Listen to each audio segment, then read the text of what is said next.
الذي لا إله إلا هو الرحمن الرحيم الملك القدوس السلام المؤمن المهيمن العزيز الجبار المتكبر الخالق البارئ المصور الغفار القهار الوهاب الرزاق الفتاح العليم القابض الباسط الخافض الرافع المعز المذل السميع البصير الحكم العدل اللطيف الخبير الحليم العظيم الغفور الشكور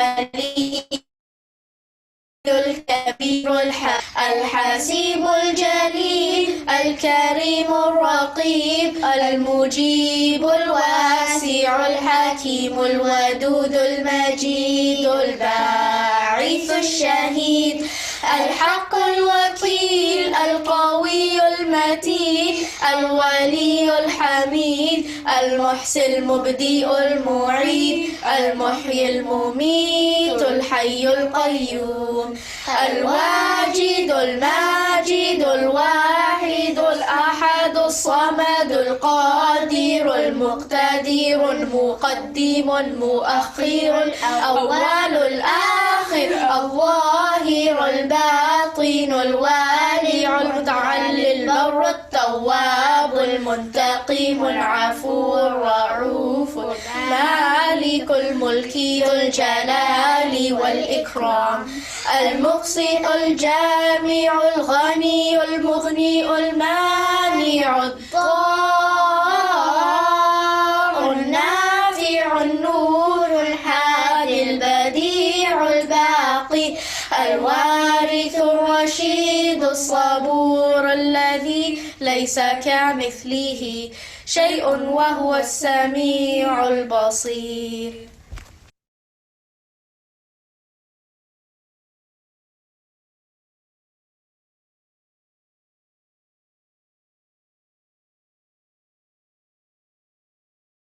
أعوذ بالله من الشيطان الرجيم. بسم الله الرحمن الرحيم.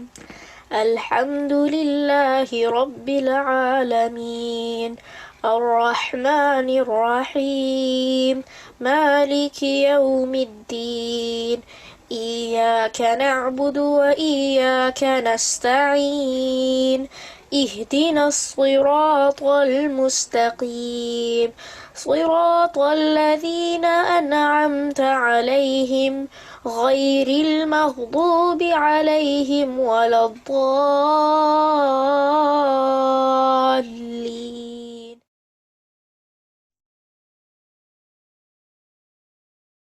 نحمده ونصلي على رسوله الكريم اما بعد فاعوذ بالله من الشيطان الرجيم بسم الله الرحمن الرحيم رب اشرح لي صدري ويسر لي امري واحلل عقدة من لساني يفقهوا قولي ربنا زدنا علما اللهم فقهنا في الدين اللهم انا نسألك علما نافعا وعملا متقبلا ورزقا طيبا اللهم انفعنا بما علمتنا وعلمنا ما ينفعنا وزدنا علما اللهم وفقنا لما تحب وترضى آمین. السلام علیکم ورحمۃ اللہ وبرکاتہ. مجھے امید ہے آپ سب خیر و عافیت سے ہوں گے. اللہ سبحانہ و تعالیٰ آپ سب کو اپنی عافیت میں رکھے ایمان کے ساتھ آمین. انشاءاللہ اپنی نیتوں کا جائزہ لیں گے اور ہم دیکھ رہے تھے کہ نیت جیسی جسے کہا جائے یہ ایسی اتنی بڑی جسے کہا جائے خرابی ہے جس کا ڈر صحابہ رضی اللہ عنہم کو بھی رہتا تھا، تابعین کو بھی رہتا تھا اور اہل ایمان کو بھی رہتا تھا. اور ہر کوئی جسے کہا جائے اس عظیم خطرے سے بچنے کے لیے جسے کہا جائے اپنے اندر منافقت کا شبہ پاتا تھا. تو میں اور آپ دیکھ رہے تھے کہ کل ہم نے دیکھا تھا کہ عائشہ رضی اللہ عنہا کو کیسے لگتا تھا نا کہ ایک آیت جس کے بارے میں انہوں نے اللہ کے نبی صلی اللہ علیہ وسلم سے دریافت کیا تو پھر اللہ کے نبی صلی اللہ علیہ وسلم نے فرما دیا اس آیت کی وضاحت میں کہ ان سے مراد کون ہے۔ سیم اسی طرح ہم نے دیکھا تھا کہ جو ابن ابی ملیکہ کی روایت ہے جس میں 30 سے زیادہ صحابہ تھے جن کو اپنے آپ پر نفاق کا خطرہ تھا نا، تو میں اور آپ کیسے اس خطرے سے جسے کہا جائے محفوظ رہ سکتے ہیں جبکہ اتنا زیادہ یہ چیز عام ہو گئی ہے۔ بس اللہ تعالیٰ ہمارے اندر سے ریاکاری یہ چیزیں نکال دیں۔ آج ہم مزید دیکھیں گے اور کیا چیزیں ہیں اور کیا کون کون سے اور ہمارے اسلاف ہیں اور وہ نفاق کے حوالے سے ریاکاری کے حوالے سے ان کے کیا خیالات ہیں نا۔ تو ابراہیم تہیمی رحمہ اللہ فرماتے ہیں کہ میں نے جب بھی اپنے قول کو اپنے عمل پر پیش کیا تو مجھے خوف ہوا کہ میں جھٹلانے والا نہ ہوں۔ دیکھیے یعنی جب وہ اپنی بات کو اپنے عمل کے ساتھ اس کو جیسے ایک طرح ہوتا نا کہ میچ کرتے تو ہمیشہ ان کو اس بات کا خوف ہوتا کہ کہیں وہ جھٹلانے والوں میں سے تو نہیں ہے۔ میں اور آپ کیسے بے خوف ہو جائیں، ہمارے تو اکثر عمل ہمارے جسے کہا جائے قول کا حصہ نہیں ہوتے۔ اسی طرح حسن رحمہ اللہ سے ذکر کیا جاتا کہ انہوں نے فرمایا ریاکاری سے مومن ہی ڈرتا ہے اور اس سے منافق ہی بے خوف ہوتا ہے۔ اگر میں اور آپ کے اندر یہ فکر نہیں لگی ہے کہ اب تک کہ اللہ تعالیٰ ہمارے اندر سے منافقت نکال دے تو یقین کریے یہ صرف اور صرف جسے کہا جائے منافق کا رویہ ہوتا ہے کہ وہ بے خوف ہوتا ہے، اس کو عمل بس کرنے سے مطلب ہے، اللہ تعالیٰ کیا قبول ہو یا نہ ہو تو لوگوں کو دکھانے کے لیے سارے کام کرتا ہے نا۔ آپ کو وہ یاد ہے نا نمازوں میں بھی آتا تو کسالہ سستی کے مارے آتا لوگوں کو دکھانے کے لیے۔ تو اللہ تعالیٰ دیکھیے یہ ہمارے اسلاف ہے نا کتنا ڈرتے تھے۔ عمر بن خطاب رضی اللہ عنہ نے حضرت حذیفہ رضی اللہ عنہ سے کہا میں تمہیں اللہ کا واسطہ دیتا ہوں، کیا تم سے رسول صلی اللہ علیہ وسلم نے میرا نام بھی منافقوں میں سے بتایا ہے؟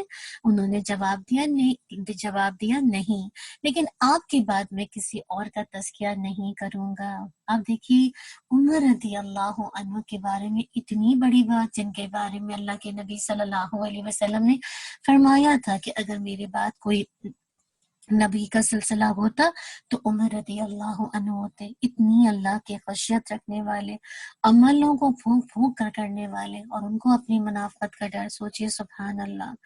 جبکہ آپ کو پتہ ہے کہ یہ اشرم مبشرہ میں سے ہے نا جن کو اللہ تعالیٰ نے دنیا میں جنت کی خوشخبری دی تھی، یہ ان کا حال ہے۔ ابو دردہ رضی اللہ عنہ سے منقول ہے کیا کہ انہوں نے کہا اے اللہ میں نفاق کے خشوع سے تیری پناہ چاہتا ہوں۔ دریافت کیا گیا کہ نفاق کا خشوع کیا ہے تو فرمایا تم دیکھو کہ جسم تو خشوع کا اظہار ہو رہا ہے، یعنی مراد ہے کہ جسم سے تو آپ خشوع کا اظہار کر رہے ہیں مگر دل خشوع سے خالی۔ یہ بھی ایک طرح کی منافقت ہے نا کہ ہم جسے کہا جائے ہم باہر جسم سے تو بہت شو کرتے ہیں کہ ہم کتنے اللہ سے ڈرنے والے، لیکن دل اللہ کی خشیت سے خالی ہے۔ اب دیکھیں صحابہ کتنی باریک چیزوں کو نوٹ کرتے تھے اور اپنے اندر سے ان ریاکاریوں کو، ان نفاق کو نکالتے تھے تاکہ خالص عمل اللہ کے لیے پہنچے، چاہے وہ تھوڑا ہی کیوں نہ ہو۔ لیکن ہمارا تو آج اکثر اگر تھوڑے بہت عمل بھی ہیں تو ایسا لگتا ہے کہ نفاق کی نظر ہے نا۔ اسی طرح ابو دردہ رضی اللہ عنہ سے منقول ہے کہ انہوں نے فرمایا اگر مجھے یقین ہو جائے کہ اللہ تعالیٰ نے میری ایک نماز قبول فرما لی ہے تو یہ میرے نزدیک دنیا اور اس کی ساری نعمتوں سے بھی زیادہ محبوب ہے۔ بس یقین ہو جائے کہ اللہ نے قبول کر لیا اور پھر وہ دنیا اور دنیا میں جو کچھ ہے اس ساری نعمتوں سے بہتر ہو جائے۔ دعا کیجئے۔ میں اور آپ کتنے دن سے بیٹھے ہیں نا اور الحمدللہ اللہ سبحانہ و تعالیٰ کا کلام پڑھ رہے ہیں، پڑھا رہے ہیں، اللہ اور اس کے رسول کی باتیں چل رہی ہیں۔ ایک فکر لگ جائے کہ اللہ بس یہی عمل قبول کر لے جو کل نجات کا ذریعہ بن جائے۔ ربنا تقبل منا انک انت السمیع العلیم وتب علینا انک انت التواب الرحیم۔ آمین اللہم آمین۔ نیت کی دعا کریں گے اللہم اجعل عملی کلہ صالحا واجعلہ لوجہک خالصا ولا تجعل لأحد فیہ شیئا۔ اسماء الحسنہ کی طرف چلیں گے۔ آج ہم جس نام پر بات کریں گے وہ ہے البر، محسن، نیکی و بھلائی کرنے والا۔ اللہ تعالیٰ اپنے تمام مخلوق سے بھلائی کرنے والا ہے، وہ ساری مخلوق کو رزق دینے میں بخل سے کام نہیں لیتا، وہ ذات باری تعالیٰ تمام مخلوق کے لیے محسن ہے۔ ارشاد باری تعالیٰ ہے اِنَّا كُنَّا مِن قَبْلُ نَدْعُوهُ إِنَّهُ هُوَ الْبَرُّ الرَّحِيمُ، ہم پچھلی زندگی میں اسی سے دعائیں مانگا کرتے تھے، بے شک وہ محسن اور مہربان ہے۔ الطور آیت نمبر 28۔ اللہ تعالیٰ اپنی مخلوقات کے ساتھ ہمیشہ سے محسن اور مہربان ہے، دنیا میں بھی اور آخرت میں بھی۔ اس کی مہربانی کے بغیر کوئی کامیابی کا تصور بھی نہیں کر سکتا۔ البر ایسی صفت ہے جس میں تمام ظاہری اور باطنی نعمتیں شامل ہیں، کوئی مخلوق اس کے احسانات سے ورا نہیں۔ وہ اپنے اور اپنے دین کے دشمنوں کو اسی طرح بھلائیاں نصیب فرماتا ہے جس طرح اپنے نیک بندوں کو اپنی نعمتوں سے نوازتا ہے، لیکن نیک بندوں کو سکون زیادہ میسر آتا ہے، جبکہ ان کے جو دشمن ہیں تمام تر نعمتوں کے باوجود کسی نہ کسی پریشانی اور اذیت میں مبتلا رہتے ہیں۔ انسان کبھی بھی اللہ تعالیٰ کی نعمتوں سے بے نیاز نہیں ہو سکتا، وہ ہمیشہ اس سے رحمتوں اور برکتوں کا سوال کرتا رہتا ہے۔ اس کے احسان سے ہی انسان جنت میں جا سکے گا۔ جب تک اللہ تعالیٰ کا فضل اور مہربانی شامل حال نہ ہوگی، کوئی آدمی جنت میں نہیں جا سکے گا۔ تو میں اور آپ اللہ تعالیٰ سے اس کی رحمت اور فضل کو مانگیں۔ اللہم انا نسألوک من فضلک ورحمتک فإنہ لا یملکها الا انت۔ ہمیں ایک اور دعا سکھائی گئی ہے اس نام کے ذریعے سے کہ جو کہ الحمدللہ یہ دعا جب میں اور آپ مانگیں گے تو انشاءاللہ اللہ تعالیٰ مجھے اور آپ کو نیکوکاروں کے ساتھ ملا دیں گے۔ ایہا البر الرحیم احینا مسلمین وتوفنا مع الابرار، اے محسن و مہربان، ہمیں مسلمان بنا کر زندہ رکھ، آمین، اور نیکوکاروں کے ساتھ وفات دے، آمین۔ اگلے نام پہ چلیں گے، وہ ہے التواب، توبہ قبول کرنے والا۔ اللہ تعالیٰ کی ایک صفت یہ ہے کہ وہ التواب ہے، وہ ہمیشہ توبہ قبول کرنے والا اور بار بار توبہ قبول کرنے والا ہے۔ جس کے پاس ساری مخلوق توبہ کے لیے آتی ہے اور وہ ان کی توبہ قبول کرتا ہے۔ ارشاد باری تعالیٰ ہے الم یعلموا ان اللہ هو یقبل التوبۃ عن عبادہ وَيَأْخُذُ الصَّدَقَاتِ وَأَنَّ اللَّهَ هُوَ التَّوَّابُ الرَّحِيمُ، کیا ان کو خبر نہیں ہے کہ اللہ ہی اپنے بندوں کی توبہ قبول کرتا ہے اور وہی صدقات کو قبول فرماتا ہے، اور یہ کہ اللہ ہی توبہ قبول کرنے اور رحمت کرنے میں کامل ہے۔ التوبہ آیت نمبر 104۔ جو بندہ اپنے گناہوں پر نادم و شرمندہ ہو کر اللہ تعالیٰ کے حضور توبہ کرتا ہے، اللہ تعالیٰ اس کی توبہ قبول کرتا ہے۔ وہ غفور الرحیم ہے، وہ پہلے اپنے بندوں کو توبہ کی توفیق عطا فرماتا ہے۔ کتنی بڑی بات ہے نا کہ آج اگر اللہ سبحانہ و تعالیٰ مجھے اور آپ کو توبہ کی توفیق نہ دینا تو میں اور آپ اللہ کی طرف رجوع بھی نہ کر سکیں۔ اس توفیق پر اللہ کا شکر ادا کیجیے، اللہ کی احسان مند ہوئیے، اللہ کی بڑائی بیان کیجیے کہ اس نے آپ کو توفیق دی ہے۔ بہت بڑی چیز ہے کہ انسان کو اللہ کی طرف رجوع کرنے کی توفیق مل جائے اور پھر ان کی توبہ قبول کرتا ہے۔ انسان توبۃ النصوحہ کرے تو وہ نہ صرف توبہ قبول کرتا ہے بلکہ اس کے گناہوں کو نیکیوں میں تبدیل کر دینے پر قادر ہے۔ بیٹھے بیٹھے دعا کریں ہم سب، اللہ تعالیٰ ہم سب کو توبۃ النصوحہ کرنے کی توفیق دے دے تاکہ جو ہماری برائی ہیں وہ بھی نیکیوں میں کنورٹ ہو جائیں۔ وہ توبہ کرنے پر اجر و ثواب سے نوازتا ہے۔ قیامت کے روز توبہ سے قبل کیے گئے گناہوں کے بارے میں سوال بھی نہیں کرے گا۔ اللہ اکبر، وہ بار بار توبہ قبول کرنے والا ہے۔ دیکھیں نا، تواب ہے نا، بار بار مسلسل توبہ کو قبول کرتا ہے نا۔ میں اور آپ کتنے گناہ کرتے ہیں نا، 24 آور میں دیکھیں کتنے گناہ ہو جاتے ہیں، لیکن مسلسل وہ ہماری خطاؤں سے ہمیں درگزر کرتا ہے، ہماری توبہ کو قبول کرتا ہے۔ انسان خطا کا پتلا ہے، لیکن افضل انسان وہی وہی ہے جو خطا کے بعد تواب کی طرف رجوع کرے، کیونکہ وہ بار بار توبہ قبول کرنے والا ہے۔ انسان کو توبۃ نصوحہ کرنی چاہیے، یعنی توبہ کر لینے کے بعد دوبارہ اس گناہ کا خیال تک نہ آئے۔ بے شک وہ تواب ہے، لیکن جب اس کی پکڑ آ جائے گی تو پھر توبہ کا دروازہ بھی بند ہو جائے گا۔ توبہ جو ہے زندگی کے ساتھ کی مہلت ہے نا، زندگی کے ساتھ ہی ختم ہونے کے ساتھ ہی آپ دیکھیے توبہ کے بھی جو دروازے ہیں نا وہ بھی بند ہو جائیں گے۔ اور یہ تو بس کھلا ہوا ہے آپ کی ٹائم، یعنی آپ کی زندگی کے ٹائم کے ساتھ۔ تو آپ بس اللہ سے سارے گناہوں کو یاد کر کے میں اور آپ کو اللہ سے توبہ کرنے والے بن جائیں۔ رمضان کا مہینہ بھی ہے، بخشش کا مہینہ بھی ہے، گناہوں کی مغفرت کا مہینہ ہے۔ اپنے گناہوں کو سوچے، میں اور آپ اور اللہ سے بیٹھ کے کسی ایک رات سارے گناہوں کا اقرار کر کے اظہار کر کے اللہ سے اپنی کم عملی کم جو عملی عملی ہوتا ہے نا، کم عملی اور کم جسے کہا جائے عقلی اور کم اہلی وغیرہ جو بھی انسان کے اندر نقائص ہوتے ہیں اس کو سامنے رکھ کر اللہ کی بارگاہ میں دعا کیجیے۔ انشاءاللہ اللہ رب العزت سے امید ہے کہ وہ ہمارے گناہوں سے درگزر کرے گا۔ توبہ کی توفیق اور مہلت بھی اس کے فضل ہی سے ملتی ہے۔ بس یہ ہے اللہ کا فضل کہ اللہ کسی کو توبہ کی توفیق دے دے اور مہلت دے دے نہیں۔ اس لیے سچے دل سے توبہ کرنے کے ساتھ ساتھ اس کے فضل، مہربانی اور رحمت کی دعا بھی کرنی چاہیے۔ تواب کی طرف رجوع اس طرح ہونا چاہیے جس طرح اولیاء اللہ اور متقی لوگ کرتے ہیں۔ یہ نہ ہو کہ گناہ بھی کرتے رہے اور زبان سے توبہ توبہ کا ورد بھی جاری ہے۔ آج بھی ہم کہتے ہیں نا، آپ دیکھیے کہ اکثر جب ہمارے پاس شعوری ایمان نہیں تھا تو اکثر لوگوں کو دیکھا تھا کہ ہائے توبہ اللہ میری توبہ، ہاں اس انداز سے۔ تو یہ تو کوئی توبہ نہیں ہے نا، کہ دل میں کوئی ندامت ہی نہیں ہے، کوئی احساس ہی نہیں کہ گناہ بھی کیا ہے، بس ایک زبان سے رٹی رٹائی بات اللہ میری توبہ توبہ توبہ۔ تو بات ہی کہ پھر توبہ قبول ہو تو کیسے قبول ہو، کیونکہ نہ دل میں شرمندگی ہے، نہ دل میں ندامت ہے، نہ آئندہ اس کو کرنے کا عزم ہے، نہ ہی جسے کہا جائے اللہ کی طرف رجوع کرنا ہے، تو پھر ایسی توبہ تو قبول نہیں ہوتی نا۔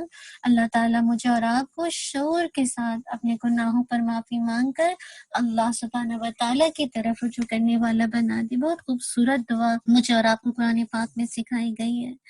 ربنا وجعلنا مسلمین لک ومن ذریتنا امة مسلمة لک وارنا مناسکنا وتب علینا انک انت التواب الرحیم۔ اے ہمارے رب، ہمیں اپنا فرما بدار بنا لے۔ دعا کیجئے اللہ تو ہم سب کو بھی اپنا فرما بدار بنا لے، اور ہماری اولاد میں سے بھی ایک جماعت کو اپنا اطاعت گزار رکھ۔ اللہ تو ہمارے اولادوں کو بھی اپنا اطاعت گزار رکھ، آمین۔ اور ہمیں اپنی عبادتیں سکھا، اللہ تو ہمیں بھی اپنی عبادت کے طریقے سکھا، وہ عبادت جس سے تو راضی ہو جائے، جس سے تو خوش ہو جائے، جس سے تیری محبت مل جائے، اور ہماری توبہ قبول فرما۔ اللہ تعالیٰ ہم سب کی توبہ قبول فرما لے۔ تو توبہ قبول کرنے والا اور رحم کرنے والا ہے۔ البقرہ آیت نمبر 128۔ اللہ تعالیٰ مجھے اور آپ کو رمضان کی گھڑیوں میں، اسپیشلی آپ کو پتہ ہے کہ خاص کر سحری کے وقت میں استغفار کو کثرت سے لازم پکڑ لیجئے، اور افطار کے وقت نا، کیونکہ جب ایک دفعہ انسان کے گناہ اللہ تعالیٰ اپنی رحمت سے معاف کر دے گا تو اللہ تعالیٰ کی رحمت ضرور انسان کو اپنی آغوش میں لے گی نا۔ یہ گناہ ہے، معاصی ہے، نافرمانی ہے، سرکشی ہے، جو مجھے اور آپ کو اللہ سے تعلق کو مضبوط کرنے سے روکتے ہیں نا۔ تو بس اللہ تعالیٰ مجھے اور آپ کو رات کی اور دن کی گھڑیوں میں خوب استغفار کرنے والا بنا دے، اور ہمارے دل کو توبۃ نصوحہ کرنے کی توفیق عطا کر دے، آمین۔ انشاءاللہ اگلے نام پر چلیں گے، المنتقم، انتقام لینے والا۔ اللہ تعالیٰ کی ایک صفت یہ ہے کہ وہ ہر سرکش اور نافرمان کی کمر توڑ دینے والا ہے۔ وہ ہر ایک کو قوت برداشت کے مطابق عذاب دیتا ہے۔ اللہ تعالیٰ کا نظام نہایت انصاف پر مبنی ہے، وہ قادر مطلق ہے۔ اس نے دنیا میں چھوٹا بڑا، امیر غریب، عالم جاہل، حاکم محکوم، غرض ہر قسم کی مخلوق پیدا کی، لیکن اگر کوئی کسی پر زیادتی کرتا ہے تو قیامت کے روز المنتقم اس کا پورا بدلہ دے گا۔ فکر لگ جانی چاہیے یہاں پر رک کرنا۔ اگر میں نے اور آپ نے کسی پر ظلم کیا ہے تو کل پتہ چل جائے گا یعنی مظلوم کو اور ظالم کو کہ جو مظلوم کے حق میں کمی کی ظالم نے تو اس کو اس کا پورا پورا بدلہ دے دیا جائے گا۔ اپنے ظلموں کو سوچیں انشاءاللہ کہ میں اور آپ نے کہاں کہاں کون کون سے جگہ جو ہے ظلم کیا ہے، اللہ کے ساتھ ظلم کہاں کہاں کیا ہے۔ اسی طرح حقوق العباد میں دیکھیے، والدین کے ساتھ، بچوں کے ساتھ، شوہروں کے ساتھ، آپس کے معاملات میں کہاں کہاں۔ اللہ تعالی ہم سب کو بچا لے کیونکہ وہ المنتقم ہے۔ زیادتی کرنے والا اس وقت تک جنت میں نہیں جائے گا جب تک کہ وہ اپنے کیے کا بدلہ نہیں چکا لے گا یا سزا برداشت نہ کر لے گا۔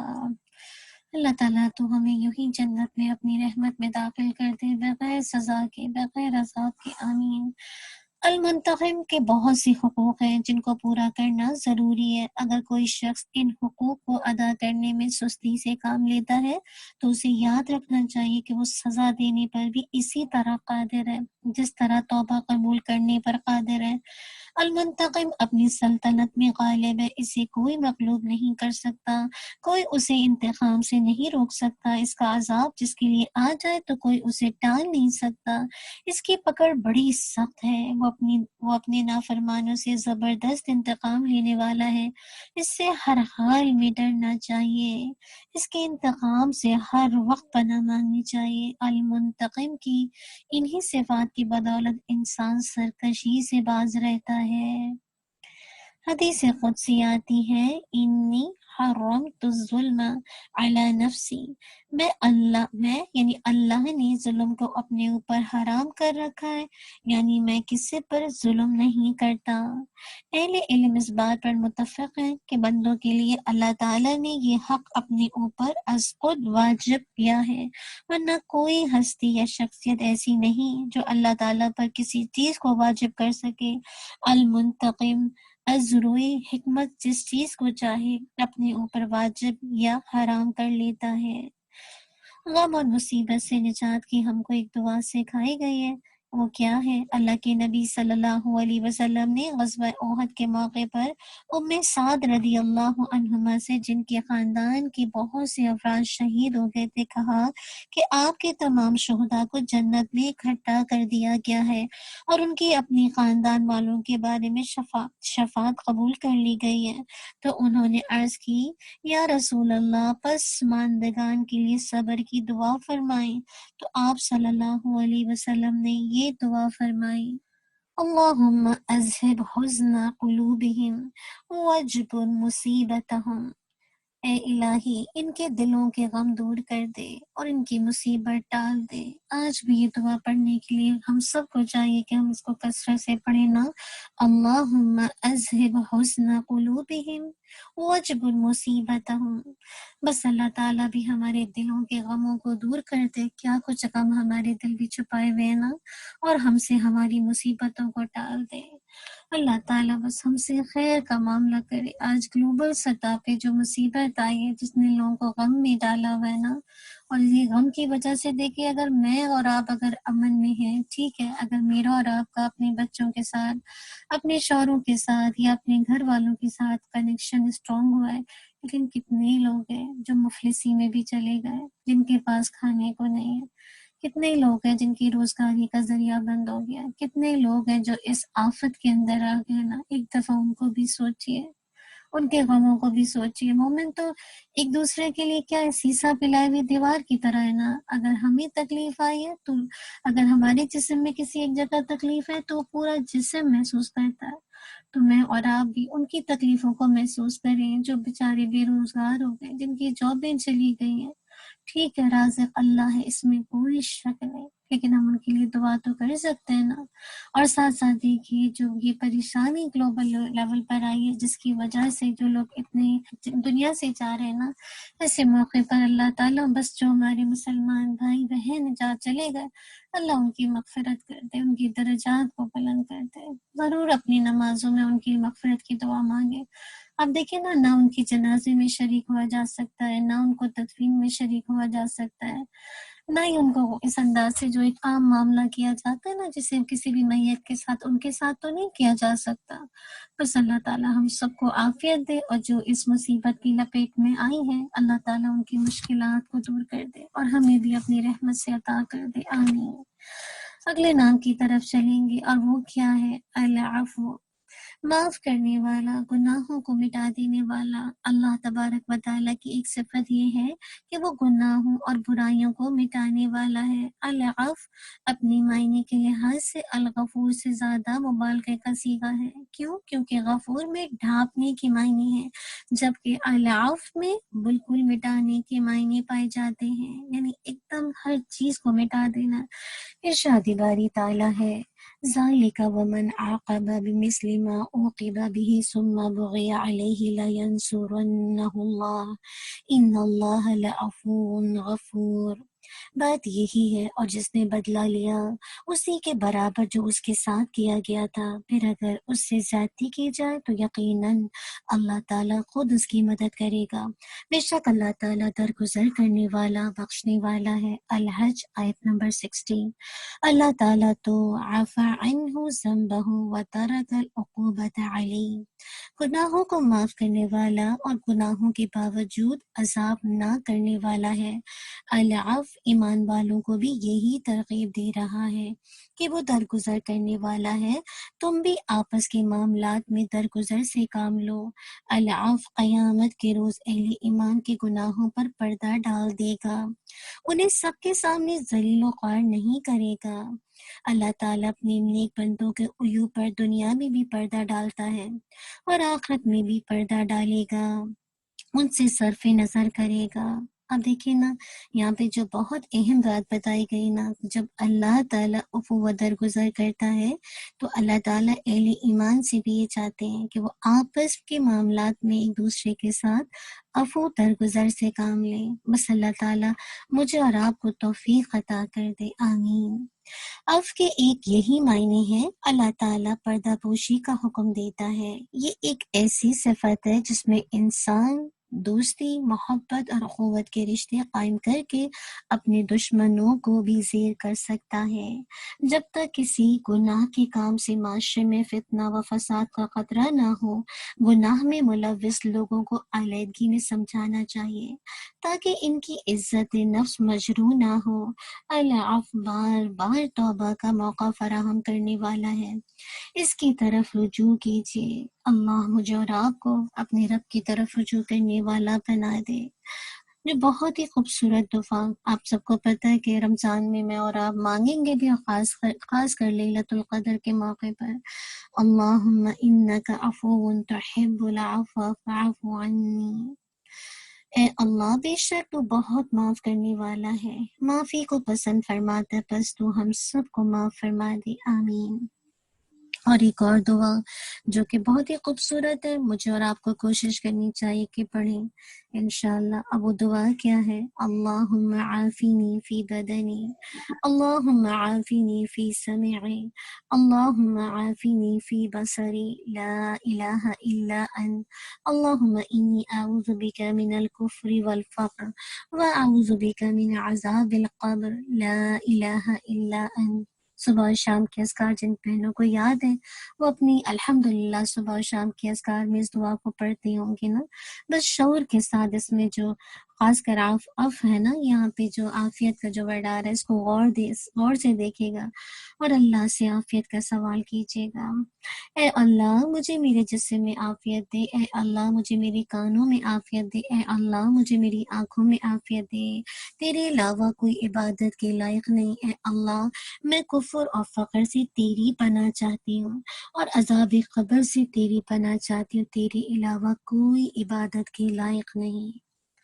اللہ سبحانہ و تعالیٰ مجھے اور آپ کو اپنے رب سے مانگنے والا بنا دے، آمین۔ اور صبح و شام کے اذکار میں بھی آپ اکثر یہ دعا پڑھتے ہی ہوں گے، اللہم انا نسألک العافیۃ فی الدنیا والآخرہ، اللهم إنا نسألك العفو والعافية في ديني ودنياي وأهلي ومالي. اللهم استر عوراتي وآمن روعاتي. اللهم احفظني من بين يدي ومن خلفي وعن يميني وعن شمالي ومن فوقي، وأعوذ بعظمتك أن أغتال من تحتي. اے اللہ، بے شک میں آپ سے دنیا اور آخرت میں عافیت مانگتا ہوں۔ اے اللہ، بے شک میں آپ سے درگزر کا اور اپنے دین، دنیا، اہل اور مال میں عافیت کا سوال کرتا ہوں۔ اے اللہ، میرے عیب ڈھانپ دے، ہمارے عیبوں کو ڈھانپ دے اور ہمیں خوف سے امن دے۔ اے اللہ، ہماری حفاظت کر، ہمارے سامنے سے اور ہمارے پیچھے سے اور ہمارے دائیں سے اور ہمارے بائیں سے اور ہمارے اوپر سے، اور ہم پناہ چاہتے ہیں تیری عظمت کے ذریعے سے اس سے کہ ہم نیچے سے ہلاک کیے جائیں۔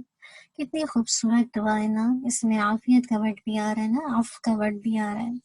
تو بس انشاءاللہ دیکھیے اللہ تعالیٰ کی صفت العفو کا ذکر ہے، تو جہاں جہاں یہ نام آئے ان کے ذریعے سے اللہ سے دعا مانگے۔ اللہ سے امید ہے کہ اللہ تعالیٰ ہمیں عافیت بھی دیں گے انشاءاللہ، اور اللہ تعالیٰ ہماری خطاؤں سے درگزر کریں گے، ایسے درگزر کریں گے کہ ہمارے گناہوں کو مٹا دیں گے۔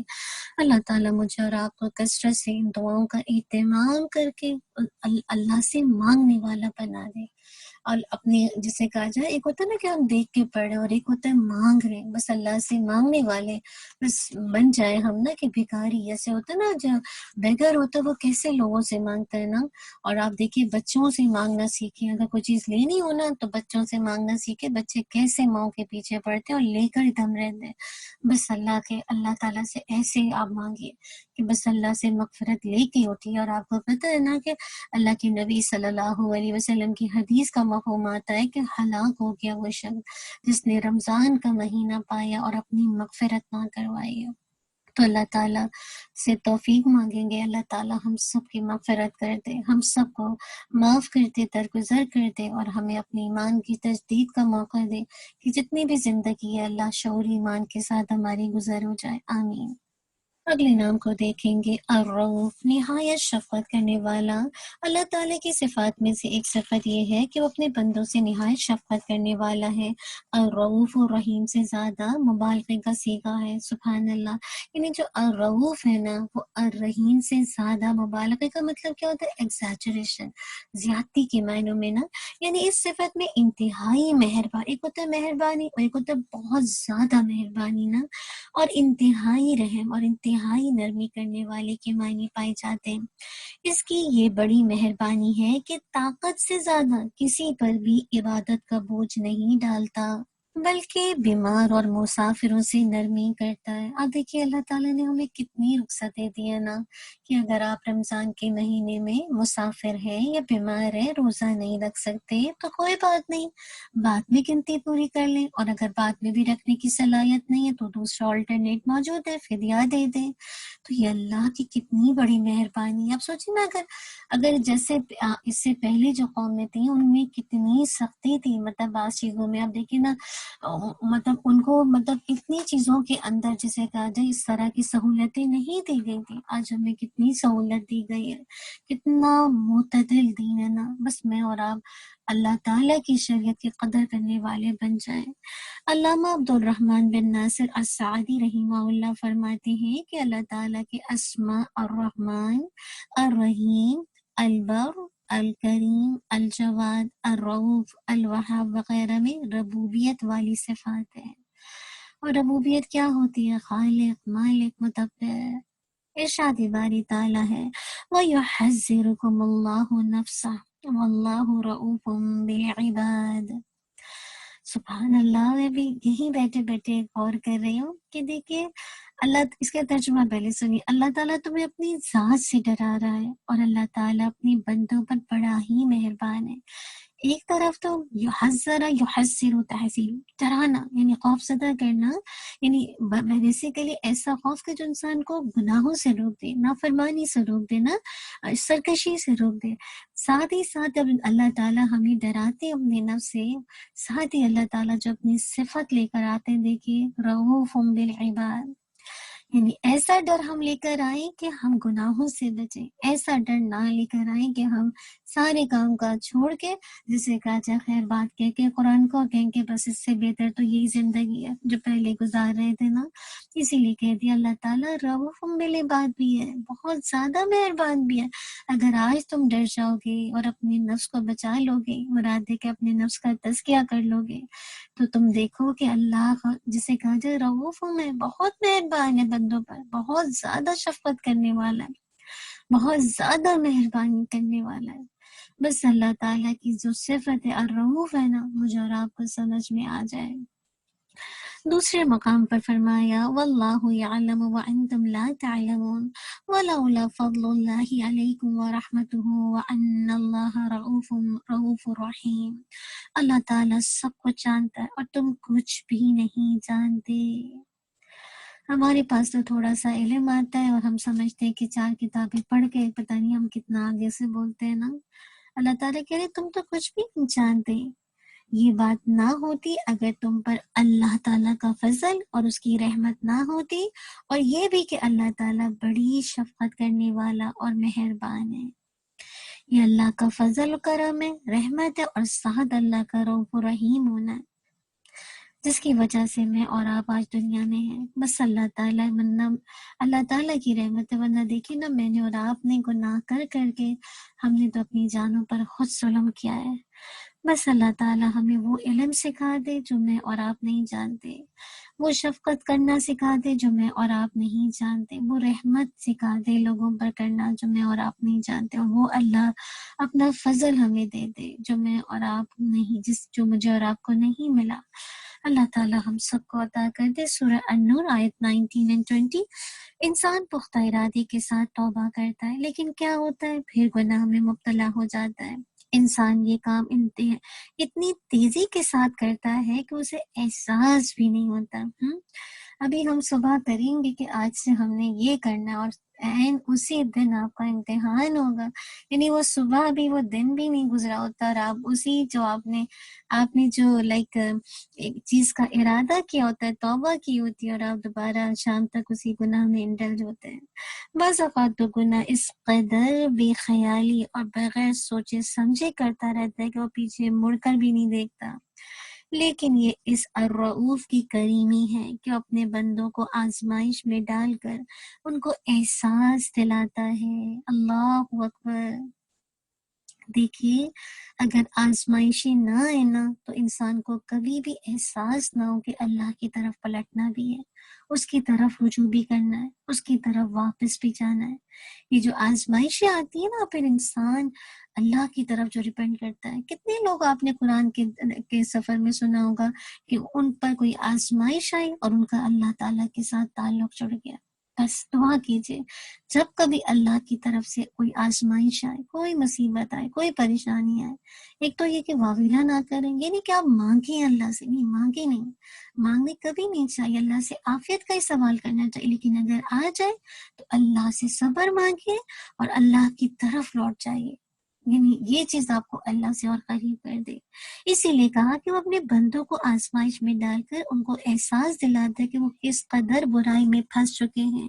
ساتھ ہی ان کے لیے شفقت و محبت کے راستے، یعنی شفقت اور محبت کے رشتے قائم کر دیتا ہے، جس سے انسان کی تاریک دنیا روشن و منور ہو جاتی ہے. اللہ اکبر. اب دیکھیں نا کہ انسان کو اللہ تعالیٰ اگر آزمائش میں پکڑے نا تو وہ تو گناہ کرتا ہی چلا جائے، اور پھر آپ دیکھیے کہ جب انسان ریپینٹ کرتا ہے تو اللہ تعالیٰ محبت کے کتنے رشتے ہموار کر دیتے ہیں نا. یعنی اگر آپ اللہ کی طرف آتے ہیں، آپ کے بہت سے دنیا دار دوست چھوٹتے ہیں، آپ کی وہ کمپنی چھوٹتی ہے، لیکن اللہ کے ذن سے کتنی دوستیاں ہو جاتی ہیں. جو آپ کو صالحین کی صحبت جو نصیب ہوتی ہے، اس کے ذریعے سے آپ کی روح کو کتنی رضا ملتی، آپ کے دل کو کتنا سکون آتا ہے، آپ کو کام کرنے کا جو لطف آتا ہے، مزہ آتا ہے نا، اس سے آپ کا دل روشن ہو جاتا ہے. آپ کسی بھی نیکی کے کام کو جسے کہا جائے بوجھل سمجھ کے نہیں کرتے، پھر وہ خوشی کے ساتھ کر رہے ہوتے ہیں. تو اصل بات یہ ہے نا کہ اللہ تعالیٰ کی طرف سے جب بھی کبھی آزمائش آئے، بس یہ احساس ہونا اس وقت ضروری ہے کہ اللہ سبحانہ و تعالیٰ کے ساتھ تعلق مضبوط ہو جائے. حسبی اللہ لا الہ الا هو علیہ توکلت وہو رب العرش العظیم. قیامت کے روز بھی اللہ تعالیٰ اپنے نیک بندوں کے ساتھ شفقت کا معاملہ فرمائے گا، اللہ اکبر، اور انہیں اپنی رحمت اور مہربانی سے جنت میں داخل کرے گا۔ اللہم اجعلنا منہم، کیوں؟ کیونکہ وہ الرؤوف ہے۔ تو میں اور آپ بھی کیا کریں؟ جب وہ اتنا مہربان ہے تو میں اور آپ بھی اپنے دل کی عداوتوں کو، دل کے اندر جو بغض ہیں، کینے ہیں، اس سے اپنے دلوں کو پاک کریں انشاءاللہ۔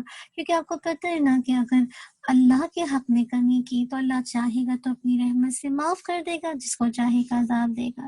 لیکن اگر میں نے اور آپ نے حقوق العباد میں کمی کی تو جب تک میں اور آپ ان سے معافی نہیں مانگیں گے تو بات نہیں بنے گی نا۔ اسی لیے مجھے اور آپ کو ایک دعا سکھائی گئی ہے، اور بہت ہی خوبصورت دعا ہے، ربنا اغفر لنا ولاخواننا الذین سبقونا بالایمان ولا تجعل فی قلوبنا غلا للذین آمنوا ربنا انک رؤوف رحیم۔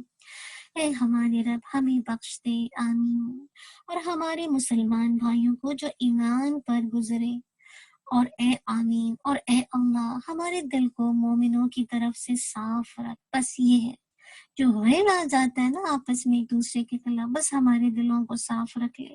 بے شک تو شفقت کرنے والا، انک رؤوف رحیم، بے شک تو شفقت کرنے والا مہربان ہے۔ الحشر آیت نمبر 10۔ اب دیکھیں اس کے ساتھ بھی نا جہاں غل کی بات آ گئی، غل کے ساتھ کی کیا ہے، رؤوف رحیم کی صفت آ گئی۔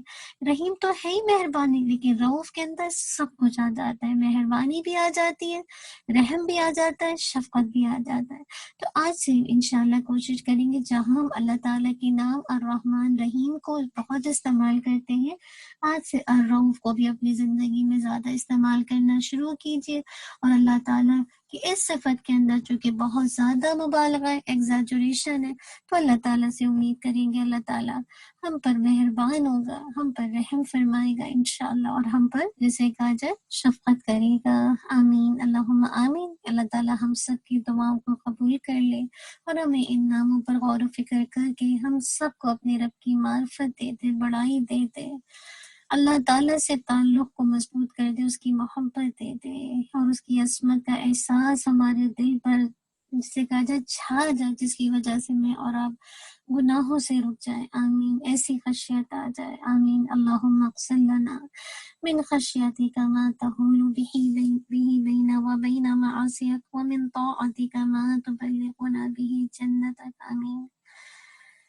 انشاءاللہ آگے ہم یہیں پہ روکیں گے، اور آگے انشاءاللہ ان اعمال کی طرف چلیں گے، ان راستوں کو دیکھیں گے جو کہ جنت کی طرف لے جانے والے ہیں۔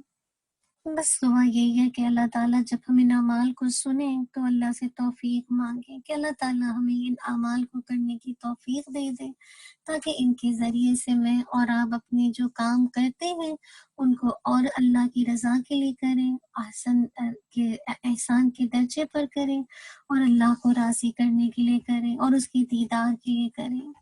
اللہ تعالیٰ میری اور آپ کی نیتوں کو خالص کر لے۔ آج انشاءاللہ وہ عمل کو دیکھیں گے، وہ کون سا عمل ہے جو آپ کو جنت کے راستے پر لے جائے گا، جو آپ کے لیے جنت کے راستے آسان کر دے گا، جنت میں داخلے کا سبب بنے گا۔ اس کے بارے میں آتا ہے، وہ کام کیا ہے؟ تکلیفوں پر صبر کرنا۔ دعا کریں میں اور آپ، جو بھی اللہ تعالیٰ کی طرف سے تکلیف آئے، پریشانی آئے، کوئی مصیبت آ جائے، کوئی بھی گلوبل سطح پہ کوئی بھی ایسی سچویشن آ جائے، بس میں اور آپ صبر کرنے والے بن جائیں۔ عطا بن ابی رحبہ سے روایت ہے، وہ بیان کرتے ہیں کہ عبداللہ بن عباس رضی اللہ عنہ نے مجھ سے کہا، تمہیں میں ایک جنتی عورت دکھاؤں؟ میں نے پہلے جو لفظ سنیے، میں تمہیں ایک جنتی عورت دکھاؤں، جنتی عورت کے بارے میں نے عرض کیا کہ ضرور دکھائیں۔ کہنے لگے، یہ سیاہ عورت ایک بار نبی کریم صلی اللہ علیہ وسلم کی خدمت میں آئی اور کہنے لگی کہ مجھے مرگی آتی ہے، ایپیلیپسی ہوتی ہے نا، وہ اس کا دورہ پڑنا، جس کی وجہ سے میرا سطر کھل جاتا ہے۔ آپ صلی اللہ علیہ وسلم میرے لیے اللہ سے دعا کر دیجیے۔ اللہ کے نبی صلی اللہ علیہ وسلم نے فرمایا، اگر تو چاہے تو صبر کر، تجھے جنت ملے گی، اور اگر چاہے تو میں تیرے لیے اللہ سے اس مرض سے نجات کی دعا کروں۔ تو اس نے عرض کیا کہ میں صبر کروں گی۔ اللہ اکبر۔ آپ دیکھیے نا پھر کیسے اللہ تعالیٰ سے، اللہ کے نبی سے کہتے ہیں میں صبر کروں گی، کیوں؟ کیونکہ جنت کی خوشخبری چھوٹی خوشخبری ہے۔ بس یہ تو اس وقت کے دور میں نبی صلی اللہ علیہ وسلم تھے، اس طرح کی وحی آتی تھی اور صحابہ کو خوشخبری دی جاتی تھی۔ ٹھیک ہے، آج وحی کا سلسلہ ختم ہو گیا، لیکن خوشخبریاں تو ابھی بھی موجود ہے نا۔ ہم میں سے کوئی بھی عورت جو صبر کرے گی تو صبر کا بدلہ جنت کے سوا کچھ نہیں ہے۔ بس مجھے اور آپ کو اللہ تعالیٰ صبر جمیل کی توفیق دے دے، ایسا صبر کہ جو نہ ہمارے حال سے ظاہر، مطلب ہمارے حال سے بھی ظاہر نہ ہو، نہ ہمارے قول سے، یعنی لوگ دیکھیں تو ان کو پتہ بھی نہ چلے کہ میں اور آپ کتنی تکلیف سے گزر رہے ہیں، اللہ کی خاطر صبر کر رہے ہیں۔ جنت پر ایمان لانے والا شخص تمام لوگوں سے زیادہ تکلیفوں پر صبر کرنے والا ہوتا ہے۔ آپ سب جانتے ہیں نا کہ جس کو یقین ہوتا ہے کہ جنت حق ہے تو پھر وہ تکلیفوں پر اس کے لیے صبر کرنا بڑا آسان ہو جاتا ہے بنسبت اور لوگوں کے مقابلے میں۔ اس کے بارے میں روایت آتی ہے، اب غور سے سنیے گا، بہت اہم روایت ہے۔ انس رضی اللہ عنہ سے مروی ہے کہ میں نے رسول صلی اللہ علیہ وسلم کو فرماتے ہوئے سنا، بے شک اللہ تعالیٰ کا ارشاد ہے کہ جب میں اپنے کسی بندے کو اس کے دو محبوب اعضاء یعنی آنکھوں کے ساتھ آزماتا ہوں، یعنی نابینا کر دیتا ہوں، اور وہ اس پر صبر کرتا ہے تو اس کے بدلے میں اسے جنت دیتا ہوں۔ اللہ اکبر و کبیرہ۔ صرف آنکھیں چلی گئیں کسی کی دنیا میں۔ اب دیکھیں نا کتنے لوگ ہیں جو دنیا میں بلائنڈ ہے نا، نابینا ہے۔ بعض اوقات ہوتا ہے بچپن سے نابینا ہوتے ہیں، بعض اوقات ہوتا ہے کسی وجہ سے آنکھوں کی بینائی چلی جاتی ہے، ان کو خوشخبری دیجیے۔ بعض لوگ ایسے موقع پر کیا جزا و فضا کرنے لگتے ہیں نا کہ مطلب کیوں میرے ساتھ اللہ تعالیٰ نے نعوذ باللہ ایسا کیا، کیوں میں کیوں رہ گئی تھی، مجھے کیوں یہ دیا گیا۔ اصل بات ہے کہ آپ کتنی فتنوں سے بچ گئے جو آنکھوں کے ذریعے سے دیکھے جاتے ہیں۔ کبھی ہم اس کے برعکس جو ایک رویہ ہے نا، جو حالات ہے، اس کو کبھی نہیں دیکھتے۔ بس ہم یہ دیکھتے ہیں جو ہمارے ساتھ ظلم ہوا ہے، جو ہمارے ساتھ اس طرح کی تقدیر کا فیصلہ ہے نا، ہم اس کو ظلم کی شکل میں کہتے ہیں۔ ہم دیکھتے ہیں کہ لوگوں کی تو آنکھیں ہیں، ہمارے پاس چونکہ آنکھیں نہیں ہیں، نہ ہماری بینائی نہیں ہے، تو لہٰذا ہم تو لگتا ہے کہ ہر خیر سے محروم رہ گئے۔ لیکن دراصل ایسے لوگ کتنے خوش نصیب ہیں کہ اس کے بدلے میں اسے جنت دیتا ہوں۔ اب اس کا مطلب یہ نہیں کہ میں اور آپ اللہ تعالیٰ سے مانگنا شروع کر دیں کہ چلے ہماری آنکھیں ناؤز باللہ چلی جائے اور ہمیں جنت مل جائے، نہیں۔ اللہ تعالیٰ جس کو چاہتا ہے آزماتا ہے نا۔ بس دعا کیجیے، اگر اللہ نہ کرے، اگر اللہ تعالیٰ مجھے اور آپ کو اگر ایسی آزمائش میں ڈالے تو اس حدیث کو یاد کر لیجیے گا کہ اس کے بدلے میں اسے جنت دے۔ تو آج بھی کچھ ایسے لوگ ہیں آپ کے آس پاس سرکل میں جن کی بینائی نہیں ہے، ان کو اس کی خوشخبری سنائیے۔ انشاءاللہ آپ دیکھیں جب ان کو یہ بات سنائیں گے نا تو دل میں شرح صدر ہوتا ہے اور اللہ کی باتوں پر یقین آ کے پھر انسان کے لیے صبر آسان ہو جاتا ہے۔ اللہ تعالیٰ میری اور آپ کے لیے اس کام کو آسان کر دے، آمین۔ اسی طرح دیکھیے نا بعض اوقات ہماری آئی سائٹ کتنی ویک ہوتی جاتی ہے نا، یعنی ایک آہستہ آہستہ کر کے نا، پہلے تو بڑی شارپ ہوتے بعض اوقات ایک دم بڑا مشکل ہوتا ہے نظر آنا۔ تو بس اللہ تعالیٰ سے خوشخبری رکھیے، اچھا گمان رکھیے کہ اللہ تعالیٰ اچھا معاملہ کریں گے انشاءاللہ۔ اگلے عمل کو دیکھیں گے ہم، وہ کیا ہے جو کہ آپ کو مجھے جنت کے راستوں پر لے جائے گی، وہ ہے اللہ کے ساتھ سچا عہد کرنا۔ میں اور آپ دعا کیجیے کہ پہلے حدیث سننے سے پہلے کتنے عہد ہیں جو میں اور آپ اللہ کے ساتھ کر چکے ہیں، لیکن اپنے دل سے پوچھیے کتنے ایسے عہد ہیں کہ جو واقعی میں نے اور آپ نے اللہ کے ساتھ سچا اس عہد کو نبھایا ہو، سچا کیا ہو۔ تو بات ہے کہ میں اور آپ تو پتہ نہیں کتنے عہد کرتے ہیں اور اس کو توڑتے جاتے ہیں۔ صحابہ اس کے برعکس عمل کیا کرتے تھے، جو کہتے تھے ان کا عمل اس کی اظہار کیا کرتا تھا۔ اللہ تعالیٰ مجھے اور آپ کو بھی ایسا بنا دے۔ شداد بن الحاد رضی اللہ عنہ سے مروی ہے کہ نبی کریم صلی اللہ علیہ وسلم نے ایک آدمی کو تھوڑا سا مال دیا تو وہ کہنے لگا، میں نے اس کی خاطر تو آپ کی فرما برداری کا عہد نہیں کیا تھا، بلکہ میں نے تو اس لیے آپ کی اطاعت کی تھی کہ مجھے یہاں تیر لگے۔ اس نے اپنے حلق کی طرف اشارہ کیا، اور میں مر کر جنت میں چلا جاؤں۔ کتنے سچے تھے دیکھیے، یعنی اللہ کے نبی نے جو مال دیا تو کہنے لگے میں نے اس لیے تو آپ کی تابعداری تھوڑی کی تھی، فرمانبرداری تھوڑی کی تھی کہ آپ مجھے مال دیں، میں نے تو صرف اس لیے آپ کی اطاعت کی تھی کہ مجھے یہاں پر تیر لگے، حلق کی طرف اشارہ تھا، اور میں مر کر جنت میں چلا جاؤں۔ یہ سن کر رسول صلی اللہ علیہ وسلم نے فرمایا اگر تو سچا ہے تو اللہ تعالیٰ تجھے ضرور سچا کر دکھائے گا۔ کچھ مدت ٹھہرے تھے کہ دشمنوں سے لڑائی ہوئی، تو اسی شخص کو اٹھا کر نبی کریم صلی اللہ علیہ وسلم کے پاس لایا گیا، اور اسے وہیں تیر لگا تھا جہاں اس نے اشارہ کیا تھا۔ یہ ہے سچے اپنے ایمان میں، اپنے عہد میں، اپنے وعدوں میں۔ نبی کریم صلی اللہ علیہ وسلم نے اسے دیکھ کر کہا کیا یہ وہی شخص ہے؟ کہا جی ہاں۔ تو آپ صلی اللہ علیہ وسلم نے فرمایا اس نے اللہ سے سچ بولا تھا، تو اللہ تعالیٰ نے بھی اسے سچا ثابت کر دکھایا۔ وَقُولُوا لِلَّهِ صَادِقِينَ، اللہ تعالیٰ ہم سب کو سچوں کا ساتھ دینے والا بنا دے، سچ بولنے والا بنا دے۔ اپنے عہد جو ہم اللہ کے ساتھ کرتے ہیں، خود اپنے ساتھ کرتے ہیں، لوگوں کے ساتھ کرتے ہیں، اپنے عہد کی پاسداری کرنے والا بنا دے۔ اگر آپ سچے ہوں گے نا تو اللہ تعالیٰ آپ کو سچا ثابت کر دے گا۔ بات ہی کہ میں اور آپ اپنے اندر کو ٹٹولیں، اور وہی بات مجھ سے اللہ تعالیٰ توفیق دے نکلنے کی کہ جو واقعی جس کے معاملے میں میں اور آپ سنسیئر ہوں، ورنہ تو بڑی پکڑ ہے ان زبانوں پر۔ دیکھیں نا، زبان ہی تو عہد کرتی ہے نا، اللہ کے ساتھ بھی، بندوں کے ساتھ بھی، آپس میں بھی، رشتوں میں بھی، اور اس زبان کی وجہ سے کیا کچھ ہلاکتیں ہیں۔ اللہ تعالیٰ ہم سب کو سچا عہد کرنے والا بنا دے، آمین۔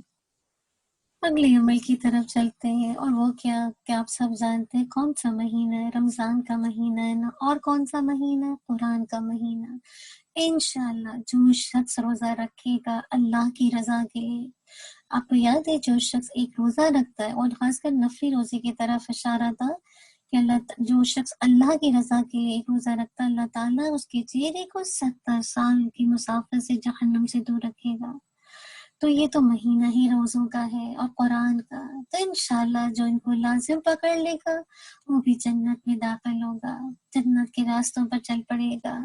اس کے بارے میں روایت آتی ہے، عبداللہ بن عمر رضی اللہ عنہ سے مروی ہے کہ نبی کریم صلی اللہ علیہ وسلم نے ارشاد فرمایا روزہ اور قرآن روز قیامت بندے کے لیے سفارش کریں گے۔ دعا کریں کہ یہ روزہ قرآن ہمارے حق میں سفارش کرے، ہمارے خلاف حجت نہ بنے۔ روزہ کہے گا اے میرے رب، میں نے اس کو کھانے اور شہوت سے روک دیا، اس کے بارے میں میری سفارش قبول فرما۔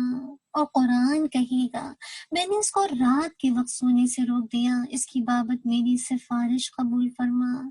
آپ صلی اللہ علیہ وسلم نے فرمایا ان دونوں کی سفارش قبول کی جائے گی۔ اللہ اکبر۔ اور جب سفارش قبول ہو جائے گی تو پھر کہاں داخلہ مل جائے گا؟ اللہ کی رحمت میں۔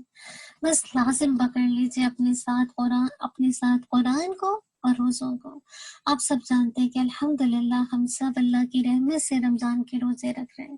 اس کے علاوہ بھی روزے ہیں نا جو میری اور آپ کی زندگی میں چھوٹ گئے، یعنی لا علمی کی وجہ سے میں نے اور آپ نے نہیں رکھی نا۔ پیریڈز میں آئے روزے، بعض اوقات خواتین کو نہیں پتہ ہوتا وہ نہیں رکھتی ہیں، دودھ پلانے والی مائیں، بیماری میں چھوٹے ہوئے روزے، پریگننسی میں چھوٹے ہوئے روزے، تو ابھی سے عہد کر لیجئے کہ روزہ سفارش کرے گا جنت کے لیے نا۔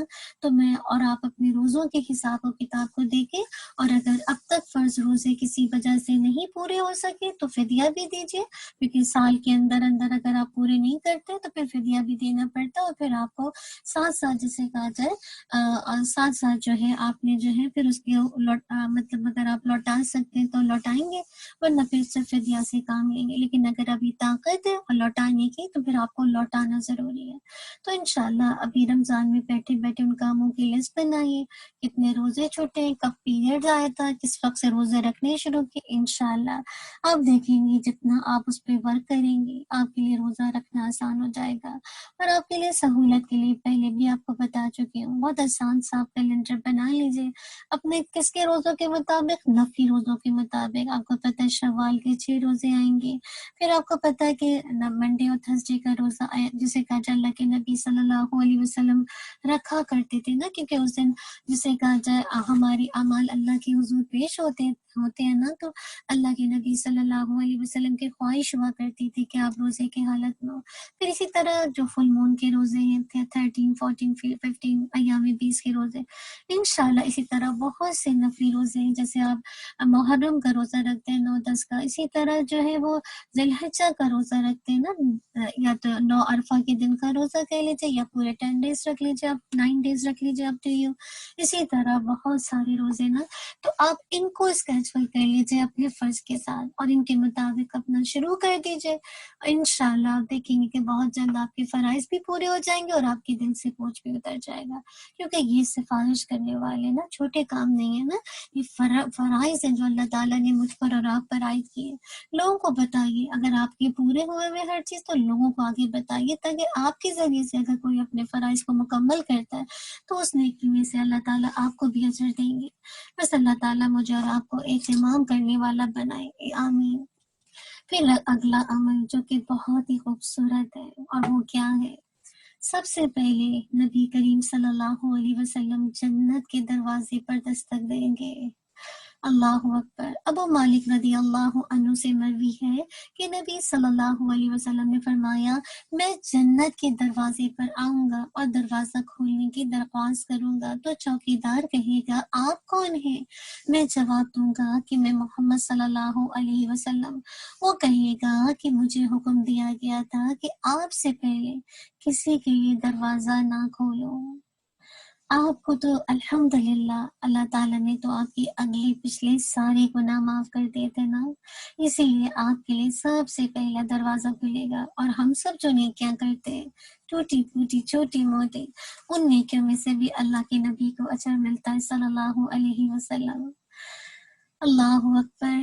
دنیا میں بھی دیکھیے کیا کچھ آزمائش میں اللہ کے نبی نہیں گزرے، کل ان کے لیے ہمیشہ کی جنت ہے نا۔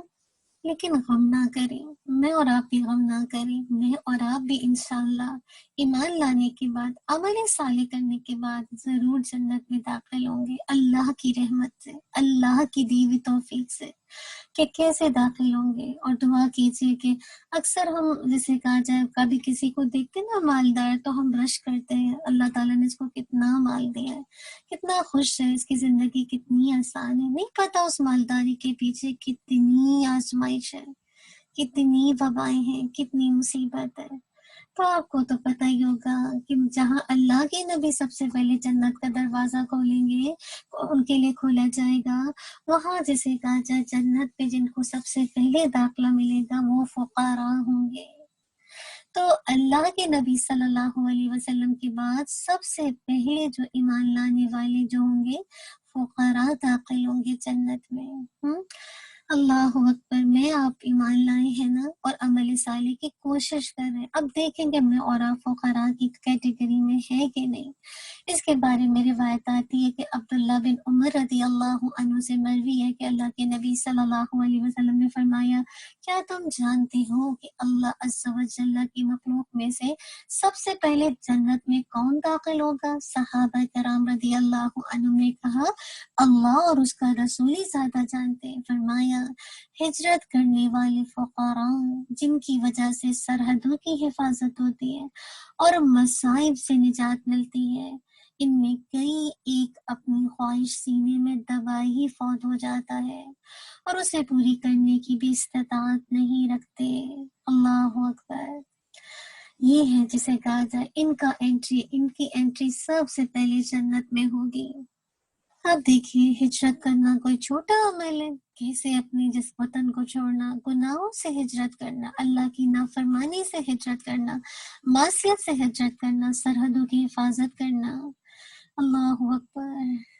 اب دیکھیے یہ کام وہی کر سکتا ہے جو اپنی خواہشات کو دبا لے اور اللہ کی ذات کو اوپر رکھ کے ہر بات پر سمینا و اطاعنا کہنے والا ہو جائے۔ تو جب دیکھیے نا کہ اکثر ہوتا ہے نا کہ لوگ غریب لوگوں کو، جو فقراء ہوتے ہیں، جو جن کی معاشرے میں کوئی حیثیت، عام جیسے جو لیڈ کلاس لوگ ہوتی ہے، ان کو کیا سمجھتی جیسے ان کی تو کوئی حیثیت ہی نہیں ہے نا۔ کل آپ سوچئے جنت میں 500 سال پہلے ہی چلے جائیں گے، اللہ اکبر. کیونکہ دنیا میں اپنی خواہشات کو سینے میں دبا لیا نا بس اللہ کے لیے، اور جو کام کرنے کا تھا اس پر فوکس کیا. میں اور آپ بھی دیکھیں نا کہ میں اور آپ کتنے ایماندار ہیں، یا کیا فقراء کی کیٹیگری ہے؟ کیا اپنی خواہشات پہ خواہشات پوری کرنے والے یا اپنی خواہشات کو سینے میں دبانے والے ہیں؟ اللہ تعالیٰ میرے اور آپ کے لیے آسان کر دے. اللہ کے نبی صلی اللہ علیہ وسلم ایک دعا پڑھا کرتے تھے، اللہم احیینی مسکینا و امیتنی مسکینا واحشرنی فی زمرۃ المساکین. اے اللہ، مجھ کو مسکینی کی حالت میں زندہ رکھ، مسکینی میں فوت کر، اور مسکینوں کی جماعت میں اٹھا. اللہ کے نبی صلی اللہ علیہ وسلم کے لیے تو اللہ تعالیٰ اللہ تعالیٰ نے آپ سے کہا تھا اگر آپ کو قیصر کے جیسے کہا جائے محل چاہیے، اسی طرح کی چیزوں کا کہا تھا کہ چاہیے تو ہم آپ کو دے سکتے ہیں، لیکن اللہ کے نبی صلی اللہ علیہ وسلم نے اپنے لیے ہمیشہ جسے کہا جائے دولت کو پسند نہیں کیا، اپنے لیے ہمیشہ قناعت کو پسند کیا. تو بات ساری یہی ہے کہ اللہ کے نبی صلی اللہ علیہ وسلم ایسے لوگوں سے محبت کرتے تھے. تو میں اور آپ کیا کریں، بس کبھی اللہ نہ کرے کہ اگر اللہ تعالیٰ نے پیسہ دیا ہے تو پھر آپ کو پتہ حساب بھی بڑا لمبا چوڑا ہے، تو اور اگر کم پیسہ تو سکون بھی بہت ہے. دنیا میں بھی آپ دیکھیے گا اللہ کی طرف بار بار ریپینڈ کریں گے، اور آخرت میں بھی حساب بھی جلدی ہو جائے گی. بس اللہ تعالیٰ میرے اور آپ کے لیے آسان کر دے، اور مجھے اور آپ کو بہترین انداز سے ان کاموں پر عمل کرنے والا بنا دے. خاص کر کبھی اگر ہم میں سے کوئی بہن فقراء کی کیٹیگری میں آتی ہے، نہیں اتنا مال دولت ہے کہ انسان اللہ کے راستے میں دے سکے یا اللہ کے راستے میں کچھ، کوئی بات نہیں. اللہ تعالیٰ اپنی رحمت سے اگر آج اب اللہ کی رضا پر راضی رہ گئے، اللہ کی تقسیم پر راضی رہ گئے، تو کل اللہ کو غنی کر دے گا. اور غنا کیا ہے؟ دراصل دل کا غنا، کہ انسان جو کچھ ملا ہے اس پر راضی رہے اور اللہ کا شکر ادا کرے اور اللہ سے اچھی امید رکھے آخرت میں. اصل تو زندگی ہی آخرت کی ہے. اللہ تعالیٰ میری اور آپ کی ترجیحات کو بدل کے صحیح رخ پر لانے والا بنا دے. اللہم احسن عاقبتنا فی الامور کلہا واجرنا من خزی الدنیا وعذاب الآخرہ. جزاک اللہ خیرا کثیرا، بارک اللہ فیک. الحمدللہ، سبحانک اللہم وبحمدک، نشہد ان لا الہ الا انت، نستغفرک ونتوب الیک. سبحان ربک رب العزت عما یصفون، والسلام علی المرسلین، والحمد للہ رب العالمین. جزاک اللہ خیر، بارک اللہ فیک. اگر آپ میں سے کوئی بہن شیئر کرنا چاہتی ہے تو اپنا ہینڈ ریز کر دے. السلام علیکم ورحمۃ اللہ وبرکاتہ. وعلیکم السلام ورحمۃ اللہ وبرکاتہ.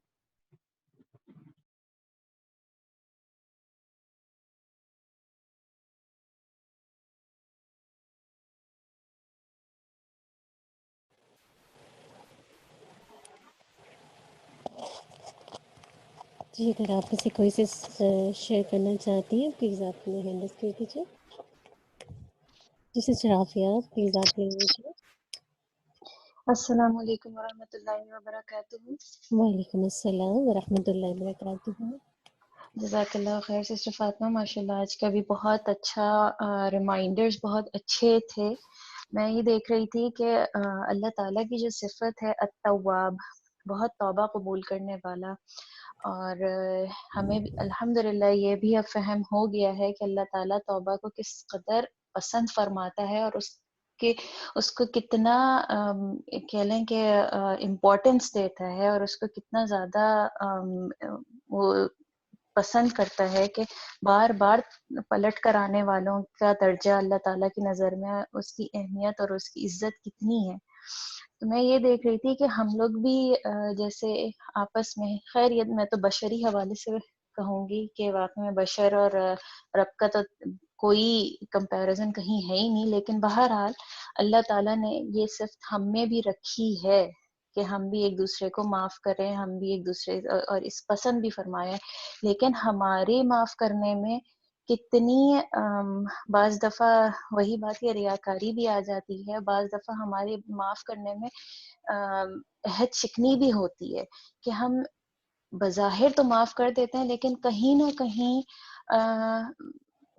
دلوں میں ہمارے ایک جو ہے نا کہہ لیں کہ وہ ایک رہتا ہے، ایک بات رہ جاتی ہے، اور کسی حوالے سے ہم اس کو جو ہے وہ بول بھی دیتے ہیں، ہاں اس نے تو ایسا کیا تو تھا نا، مطلب یہ چیز میں سوچ رہی تھی کہ اللہ اس کو ہماری جو گناہ ہے اس کو نیکیوں میں بدل دے گا، لیکن جو توبہ کرتے معاف کرتے ہیں دوسروں کو کسی بھی غلط بات پہ کچھ بھی ہوتا ہے، یا ہم کسی سے معافی مانگتے بھی ہیں، تو ہمارا ریاکشن اور ہمارا رد عمل کتنا کہہ لیں کہ اس میں تضاد ہوتا ہے قول اور فعل میں، کہ ہم مانگ تو رہے ہیں دوسرے سے معافی، لیکن ہم اس میں بھی جو ہے اس کے دل میں اس کے لیے دل میں جو ہے گرج رکھ رہے ہوتے ہیں، یا اس سے پھر اچھا ٹھیک ہے ہم نے معافی تو مانگی، اب ہم لیکن بات نہیں کریں گے ان سے، یا ہم نے اس سے توبہ تو ہم نے اس کو معاف تو کر دیا ہے،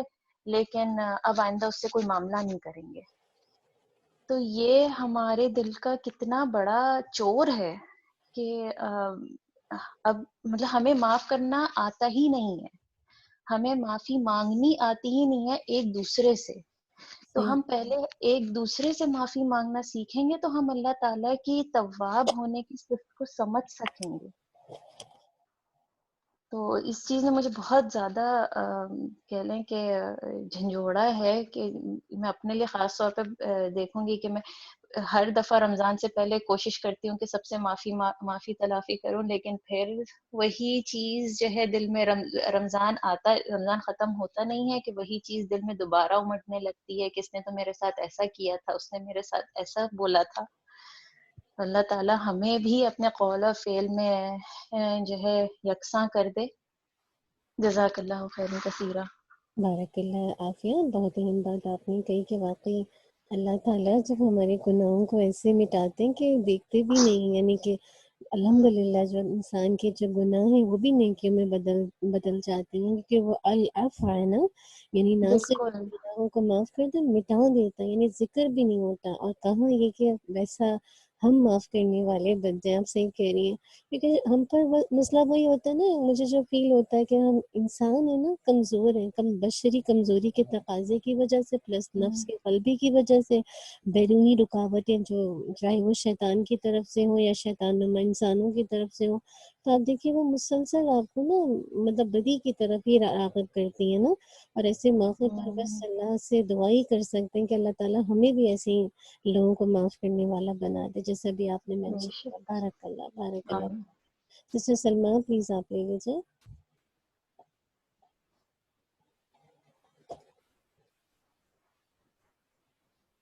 ہلو، السلام علیکم۔ السلام علیکم ورحمۃ اللہ وبرکاتہ۔ وعلیکم السلام ورحمۃ اللہ وبرکاتہ۔ جزاک اللہ خیر، اتنا اچھا لگ رہا ہے آپ کا، اتنا شکریہ کہ آپ نے یہ شروع کر دیا ہے۔ تو ہر وقت مجھے تو لگتا ہے میں ہی اپنے آپ نہ آئینہ دیکھ رہی ہوں اپنے آپ کو، جو عافیہ نے بات کی وہ میرے دل میں بھی تھی بات، اور ہر نام اللہ تعالیٰ کا جو ہے وہ اتنا زبردست ہے، اور اس کی صفات اور جس طرح ہمیں بتاتی، ہم پڑھتے تھے جانتے تھے، کچھ سارے نہیں جانتے تھے، لیکن بہت زبردست یہ سیشن ہو رہا ہے ہر دن، بہت ہی اپنی ذات کا تزکیہ کرنے کا مل رہا ہے، اور اللہ تعالیٰ ہمیں توفیق دے دے، استقامت دے دے کہ ہم کچھ اپنے اندر بدلاؤ لے آئیں۔ بہت ہی زبردست ہے حدیثیں، اور یہ جو آپ کرا رہی ہیں اللہ کے نام بہت زبردست ہے۔ مجھے آج ایک چیز یہ کلیریفائی کرنی تھی کہ جیسے قضا روزوں کی بات ہوئی تھی ابھی آپ نے کہی تھی نا، جی جی کہ لوگوں کے جو چھوٹ گئے ہیں، جو فرض روزے لوگوں کے رہ گئے، جیسے اگر میں اب کسی کو بتاؤں بھی، میں نے تو الحمدللہ شاید میرے تو پورے ہو ہی گئے ہیں، لیکن پھر بھی میں رکھتی رہتی ہوں الحمدللہ، لیکن اب بیٹی میں نے نہیں رکھے تھے، جیسے شروع میں میری مدر کو اتنی اویئرنیس نہیں تھی کہ جب میرے روزے چھوٹے ہوں گے تو وہ قضا نہیں کرتی تھی میں، اور اپنی جو پورے رکھتی ضرور تھی، بہت چھوٹی عمر میں رکھنا شروع کیا تھا ماشاء اللہ سے، اور کبھی نہیں چھوڑے، بیماریوں میں بھی نہیں چھوڑے، لیکن یہ کہ جو چھوٹ گئے وہ نہیں رکھے تھے، مگر جب سے پتہ چلا کئی سال ہو گئے 10-15 سال، تو میں نے پھر وہ اپنے کاؤنٹ کر کے پورے کرنے شروع کیے۔ تو لیکن اب جیسے بہت سارے لوگوں کو ہے کہ بتاؤ تو وہ نہیں وہ ہوتے، تو میں اس سے یہ آپ سے کلیریفائی کرنا چاہتی ہوں، جیسے آپ نے بھی کہا تھا کہ ایک سال میں اگر آپ نے جیسے اس سال چھوٹے، اب ود ان اے ایئر اگر میں نے اپنے رکھ لیے قضا تو میرے ہو جائیں گے، لیکن اگر میں میرے فار ایگزامپل اگر میرے آج اس سال چھوٹ گیا اور میں نے اگلا سال شروع ہونے سے پہلے نہیں رکھے، اور میں اس کے بعد کچھ وقت کے بعد رکھے، تو مجھے کیا فدیہ اور روزے دونوں کرنے ہوں گے؟ جی بالکل آپ صحیح سمجھ رہی ہیں. یعنی اور اگر یہ آپ نہیں نے پتا تھا، سال مجھے لگتی تھا خالی روزے سفیشینٹ ہوں گے کہ روزے رکھ لی، کبھی بھی رکھ لی. جی اگر سال کے اندر اگر آپ کے روزے جیسے ہمارے چھوٹتے ہیں نا پیریڈس میں روزے، تو اگر آپ نے اسی سال شبان کے اندر شبان یعنی نیکسٹ رمضان آنے سے پہلے شبان تک آپ نے روزے فنش کر لیے اپنے چھوٹے ہوئے، تو پھر تو روزے کفایت کر جائیں گے. لیکن اگر سال گزر گیا اور آپ نے نہیں رکھا تو پھر آپ فدیہ بھی دیں اور پھر روزے بھی انشاءاللہ تو رکھیں مجھے گے. پتا ہی نہیں تھا. یہ تو مجھے اس کا مطلب یہ ہے کہ میں نے جو پہلے بھی رکھے ان سب کا فدیہ دینا ہے، جی جی کہ وہ فدیہ. تو خالی روزے رکھے تھے، فدیہ تو دیا ہی نہیں. جی جی ان کا فدیہ بھی دینا ہوگا. جزاک اللہ خیر، اتنی بڑی بات ہے یہ. بھیا کو مانیے. جزاک اللہ خیر، مجھے یہی کلیریفائی کرنا تھا. جزاک اللہ خیر سسٹر فاطمہ. جزاک اللہ کو بہت مانیے. اللہ تعالیٰ آپ کو جزائے خیر دے. مطلب سمجھ ہی نہیں آتا، مجھے تو الفاظ ہی نہیں ہے کہ کیسے آپ کا شکریہ ادا کریں. بس ہر دن کچھ نہ کچھ اتنا سیکھنے کو ملتا ہے، لیکن وہ بس سیکھ جائیں ہم اور عمل کر لیں. آمین. اللہ تعالیٰ ہم سب کو سسٹر فاطمہ، میں اس میں بیچ میں سوری میں ایڈ کروں گی کہ یہ پیریڈس میں جو روزے چھوٹتے ہیں اس کا آپ نے بتایا ہے، تو جو ڈلیوری کے بعد جو ہوتے ہیں 30-40 اکارڈنگ ٹو انڈیپینڈنٹ انڈیویجول، تو اس کا بھی یہی سال والا حساب ہے یا اس کا جو ہے کچھ دوسرا ہے؟ نہیں، سب کا ایک ہی حساب ہے جہاں تک میرا علم ہے، واللہ عالم بالصواب. لیکن میں پھر بھی ڈبل کنفرم کر لوں گی کیونکہ ڈلیوری کا جو ہے وہ انشاءاللہ مطلب اسی سال ہی ہو جاتا ہے نا. جیسے بچے مطلب 8-9 مہینے کے بعد اکثر تو میں پریگنینسی میں جب ٹھیک ہو جاتا ہے تو رکھنا بھی شروع کر مطلب وہ ڈلیوری کے بعد بھی جب ٹھیک ہوتا ہے تو رکھنا شروع کر دیتی ہیں نا. تو ڈپینڈ کرتا ہے، کنڈیشن ٹو کنڈیشن بھی ویری کرتا ہے. لیکن اگر اسی سال اگر چھوٹے ہیں رمضان کے روزے اور نہیں کمپلیٹ کیے تو پھر اگلے سال پھر آپ نے انشاءاللہ فدیہ بھی دیں اور پھر انشاءاللہ مطلب سیفٹی زیادہ یہی ہے، لیکن یہ کہ پھر بھی میں اس کو ڈبل چیک اچھا ہے کر. نا، سیفر سائڈ کے لیے دے دیں. فدیہ جو ہے وہ ایک آدمی کو 2 وقت کا کھانا کھلانا. جی اچھے سے کھلا دیں. ایک وقت کا کھانا یعنی بیسیکلی جو آج کل اگر کہیں تو $10 کا مینی ایک آ جاتا ہے، ایک مطلب ایک نارمل سا، تو انشاءاللہ جیسے $10 کے حساب سے اس نکالیں. حساب سے صحیح ہے. جزاک اللہ خیر. بہت بہت شکریہ. مجھے تو لگ رہا ہے کہ پتہ بھی کر دوں اپنا اتنا چھوٹا ہوا، پتہ نہیں کل آنکھ بند ہو گئی تو سب رہ جائے جی گا. جی بالکل مطلب دیں نا، کیونکہ پچھلے کتنے 20 سالوں کے روزے ہمارے چھوٹے بالکل ہیں. بالکل، میں اگر تو ہم دیا ہی نہیں. 12 سال میں بالغ ہوئے یا 15 سوچا سال روزے رکھ لیے تو وہ پورا ہو گیا، لیکن نہیں، اس کے ساتھ فدیہ بھی ہے. جی انشاءاللہ. بارک جزاک اللہ. اللہ خیر. ویاکم آمین. سسٹر مدیحہ پلیز بات کیجیے. جی السلام علیکم ورحمۃ اللہ وبرکاتہ. وعلیکم السلام ورحمۃ اللہ وبرکاتہ.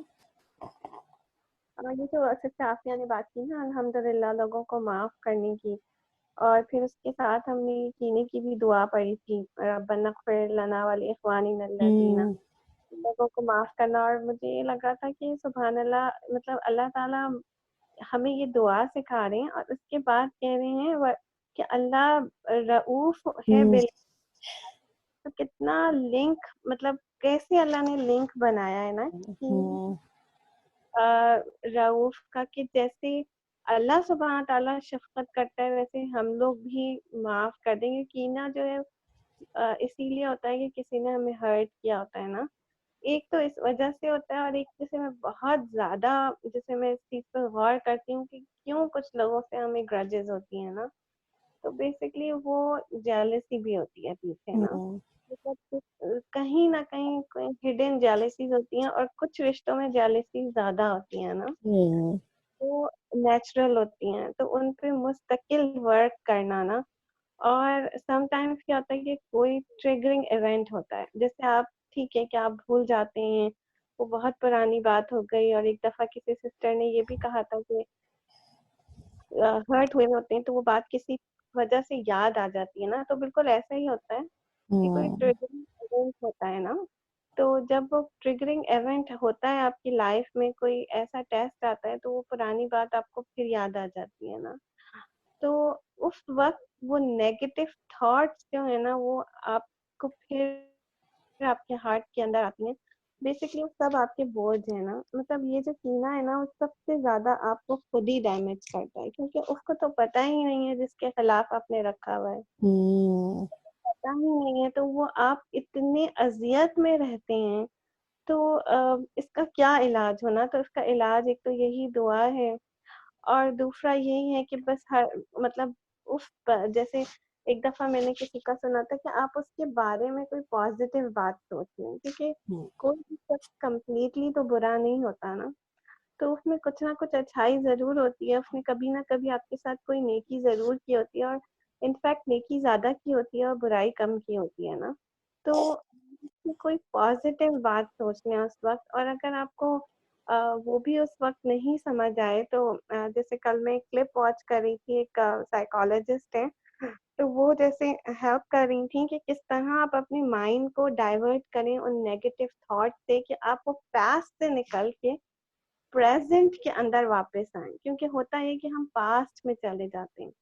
تو ایک تو یہ کہ اس وقت ڈیلیبریٹلی دوبارہ اللہ سے کیا اللہ تعالیٰ ہم نے معاف کر دیا، پھر یہ دعا پڑھ لیں، پھر یہ ہے کہ جو ہے وہ اس کی پازیٹیو کوئی بات سوچیں، اور پھر یہ ہے کہ وہ جو ٹیکنیکس اس نے اس میں بتائی ہیں وہ بھی جیسے میں نے سوچا تھا کہ میں ٹرائی کروں گی. تو اگر کسی کو لیکچر چاہیے تو پھر میں بھیج دوں گی. وہ مسلم ہیں، نیو جرسی میں ہوتی ہیں، تو ان کے کافی اچھے مینٹل ہیلتھ پہ نا ہوتے ہیں نا لیکچر.